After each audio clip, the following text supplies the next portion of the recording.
Bonjour, je m'appelle Céline, je suis sage-femme au Belvédère et aujourd'hui je vais vous proposer une séance de préparation à la naissance. L'accouchement c'est quelque chose de naturel.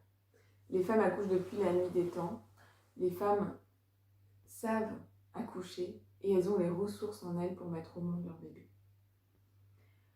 La confiance en soi, l'intuition, les sensations, ça va être des choses qui vont vous aider pour mettre au monde votre bébé, qui sont extrêmement importantes pendant l'accouchement, mais déjà aussi pendant la grossesse, et puis pour après aussi avec votre bébé.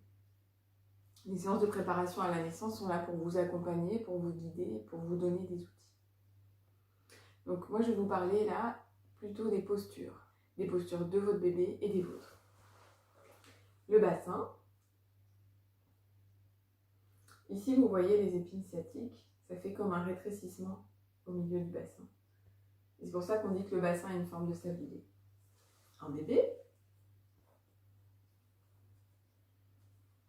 Alors, je vais vous simuler une naissance. Donc, le bébé, grâce à la force des contractions, va s'engager dans le bassin comme ceci. Et puis ensuite, on dit qu'il va dégager de sa tête dans cet axe-là. Ensuite, il va remettre sa tête dans l'axe de son corps, puis dégager ses épaules. La très grande majorité des naissances se passent comme ça. Parce que c'est le plus facile, c'est le plus logique pour le bébé d'être comme ceci.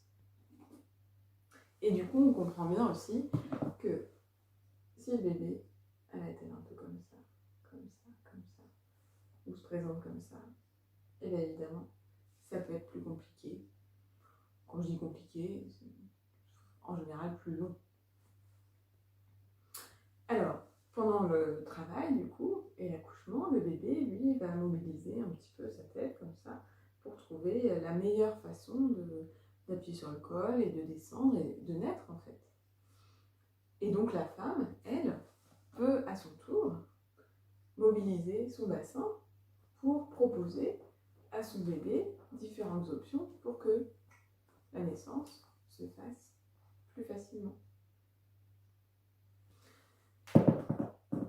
Et puis aussi, il y a la façon dont le bébé va se positionner dans le ventre. Donc ça, vous allez me dire, mais comment là je peux aider mon bébé à bien se positionner dans le ventre? Alors, pendant la grossesse, si on a tendance à être un peu avachi comme ça, on va avoir un bébé qui va se positionner comme ça, là où il a de la place. Du coup, le jour J, il lui faudra pas mal de boulot pour se remettre comme ça.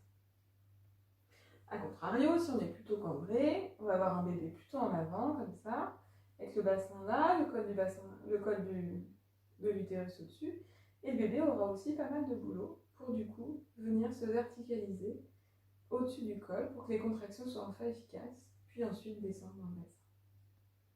Donc dès maintenant, ça va être très important de bien se posturer. Alors vous avez vu ça, cette bascule du bassin. En fait, ça permet du coup, en gommant la cambrure du dos, la cambrure naturelle, de mettre son dos bien droit. Et ça, du coup, ça va permettre de verticaliser bien son bébé. Alors évidemment, il ne s'agit pas d'être tout le temps, de marcher comme ça, mais en tout cas, de faire attention à sa cambrure du dos, d'être comme ça, mais vraiment à se posturer droite. Et ça dès maintenant. Dans le bassin, il y a un ensemble de muscles qui s'appelle le périnée. On dit que c'est le plancher du corps. Donc là, le périnée, il est très sollicité parce qu'il va porter l'utérus, le bébé pendant la grossesse, et ensuite il va permettre l'accouchement. Et puis dans la vie de tous les jours aussi, le périnée se trouve ici, donc il va avoir un rôle de continence. Donc c'est le muscle de la sociabilité par excellence. Donc là, on va faire un petit exercice. Vous pouvez contracter votre périnée, comme si vous reteniez une envie d'uriner. Vous pouvez le faire plusieurs fois. Et je vais vous demander d'observer ce que vous faites avec votre respiration. Je vais fermer les yeux pour me concentrer. Alors parfois, on va avoir tendance à bloquer sa respiration pour renforcer cette action. Mais donc ça veut dire aussi que le périnée, il a tendance à être plus souple si on fait une expiration.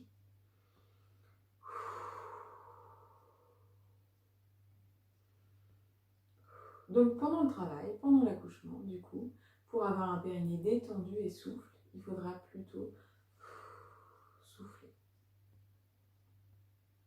Donc pendant le travail, quand on aura des contractions, il faudra avoir le dos bien droit, se mobiliser et respirer. Et faire confiance à ses sensations, à son intuition. Le travail, c'est long. Ça dure plusieurs heures. Pour un premier bébé, on dit en moyenne 12 heures. Alors c'est long quand on a des contractions et c'est court dans une vie. Mais du coup, pour accompagner ce travail, qui est du coup un vrai travail d'endurance, la respiration aussi va vous aider. Et donc c'est pour ça qu'on propose une respiration ventrale, ample, libre. Quand on fait du sport, et encore plus de l'endurance pendant longtemps, on n'imagine pas un coureur respirer comme ça.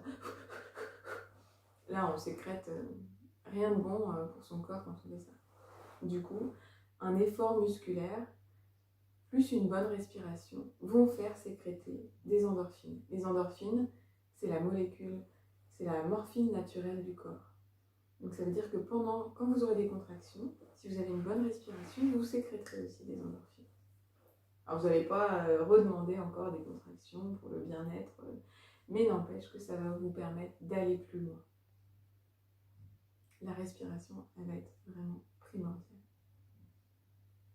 La respiration ventrale, c'est aussi une respiration de détente. C'est la respiration qu'on va prendre quand on va s'endormir. C'est la base aussi de la sophrologie. L'endormissement, c'est le lâcher-prise. Et comme je vous ai dit, on a besoin de faire confiance à son corps et à ses intuitions. Donc ça va être primordial pour tous ces points-là d'avoir vraiment une respiration abdominale, libre. Je peux vous proposer également un petit exercice là pour renforcer votre confiance en votre corps. Le corps va vous accompagner, ça va être votre partenaire pendant la grossesse, vraiment pendant le travail et après également.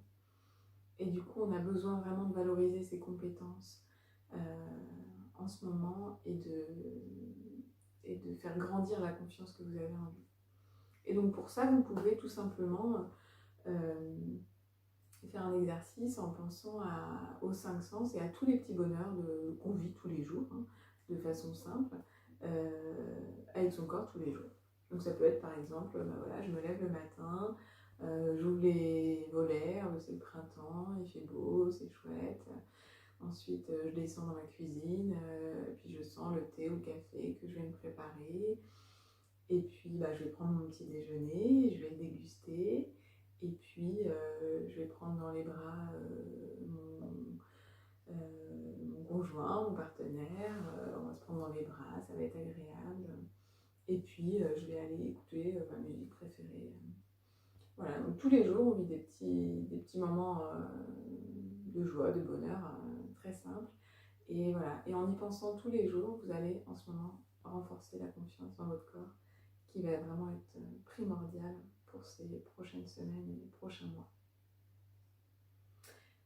Voilà, donc en résumé, bien se posturer dès maintenant. Pensez à renforcer la confiance dans votre corps. Et puis pendant le travail, respirer, se mobiliser. Et puis toujours évidemment bien se posturer. Voilà, je vous dis à bientôt.